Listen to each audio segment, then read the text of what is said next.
For those of you who don't know me, I'm Bill Potterly. I'm Director of the Institute for Clinical and Translational Sciences, and I want to welcome you to our annual symposium. I think we're going to have an interesting, fascinating morning. And even though it is currently a challenging time for research and for there remain many opportunities, and I'm confident that we will be able to move forward with the critically important issues around clinical and translational research. To get us going, I would like to invite Mark Lowe, who is the Harvey Colton Professor of Pediatrics, and he's the Senior Associate Dean for Research at the Medical School and the Vice Chancellor for Research at the University. Just make a few opening remarks.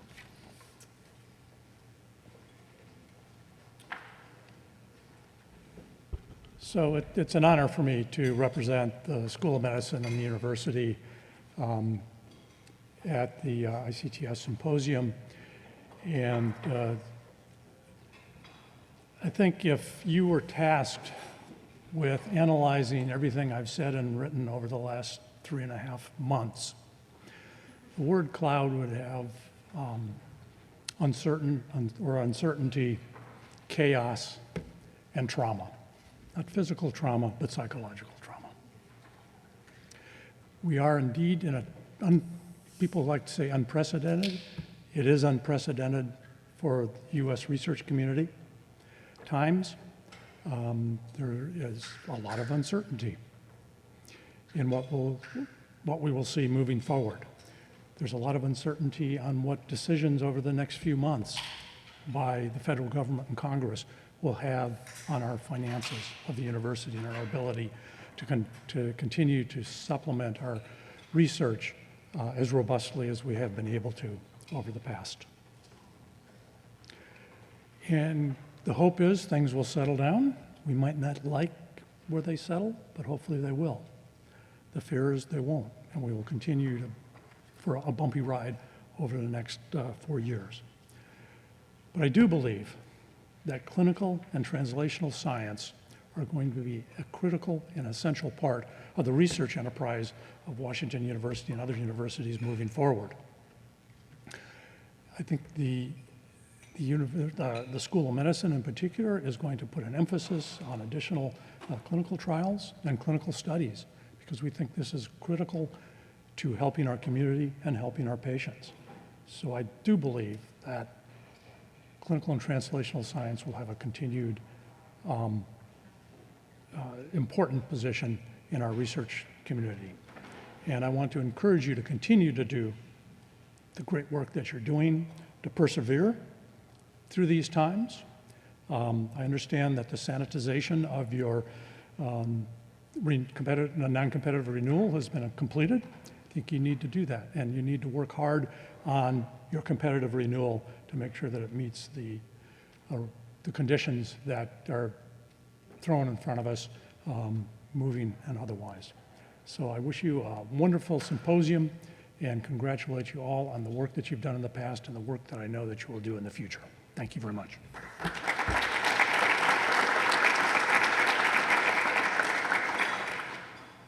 So let me just say a few words about the ICTS, and in particular I want to say a few words about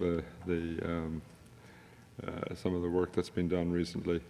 So first of all, in addition to the ICTS, we also have support from the IDDRC, the Institute for Informatics, and the Simon Cancer Center. I want to acknowledge that. Our ICTS, although primarily based at Washington University, is in fact a partnership across the state. And our mission, like that of all CTSAs, is really to accelerate clinical and translational research.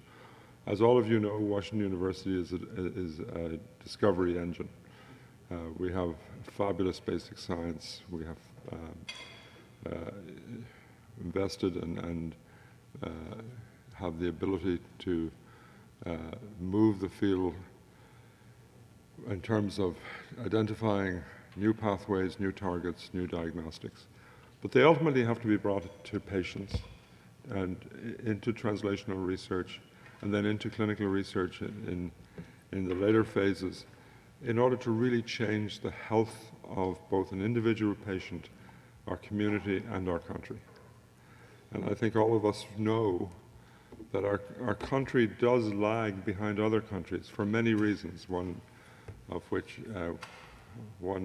particular area of which we're not allowed to talk about publicly anymore, but that is in fact the issues around disparity and the social determinants of health. That said, we also have a great lag in how rapidly we bring discovery into the clinical arena and into patient care. And that's the role of clinical and translational research, to really accelerate that process. We partner with many institutions in the state. We have a growing and important partnership with the University of Missouri to help both understand and deliver improved care to rural Missourians as well as those in our own urban area. And we will continue to do that. We have had some really wonderful success stories. I'm going to highlight a couple of people, and this is not to in any way diminish the incredibly wide-ranging work that's been done. But a couple of our recent graduates, James Krings in the Department of Medicine in Pulmonary and Critical Care Medicine, has gone through all our training programs, including ultimately receiving a KL2, and now has an R01 for an HLBI, really moving forward the implementation of important pulmonary management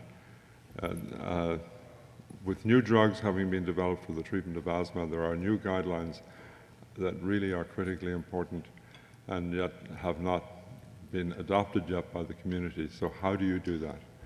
And that's a great example of taking something from discovery into the patient arena. We've had faculty who've been involved in the community, and the ICTS awards small grants to faculty where we also fund the community partner, because one of the things that is critically important is to recognize that there is a cost to doing research, and we can't just ask our community partners to bear that cost. And Hilary Reno, one of our faculty in infectious diseases, has really moved forward in terms of sexual health in the Missouri, particularly in the eastern part of Missouri. And in our TL1 program, one of our TL postdoc scholars had an important paper published in Nature with his mentor, Gary Petty, that received a remarkable amount of public attention.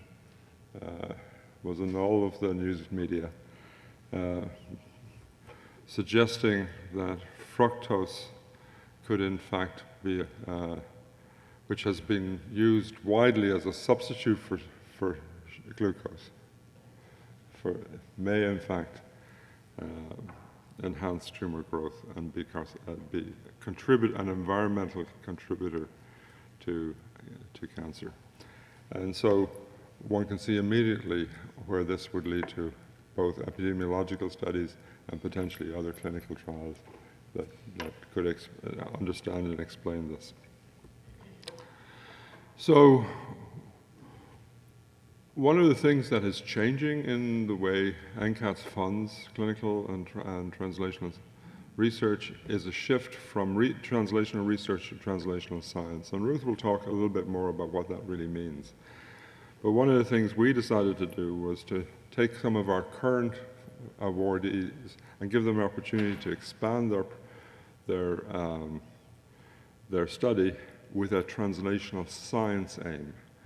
And we funded 3, and you will hear from them later on in the symposium, and we will discuss what that might look like and what that might mean. And so I think that'll be a very interesting part of the symposium.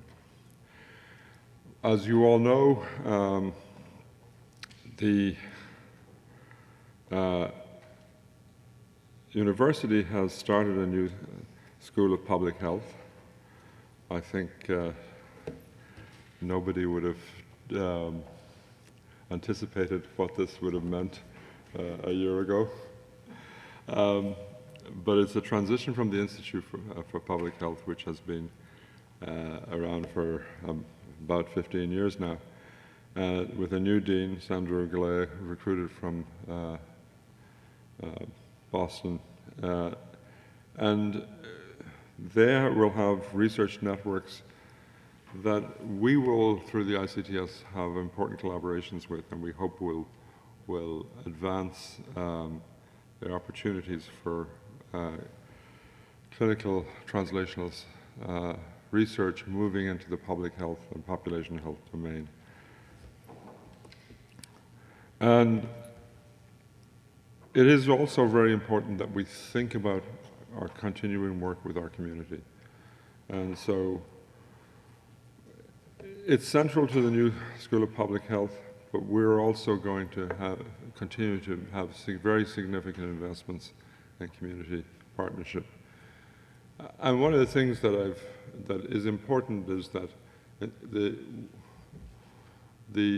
every indication we've had from NCATS, even with the new administration, is that community partnerships remain important.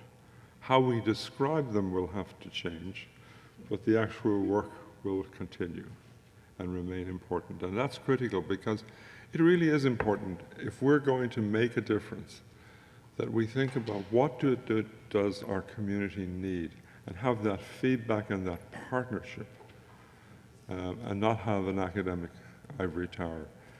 It's important because if done properly, we will expand the constituency for scientific advance, as well as obviously helping the patient population.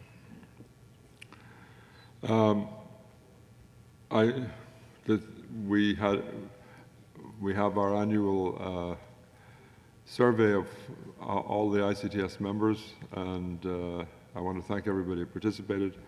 And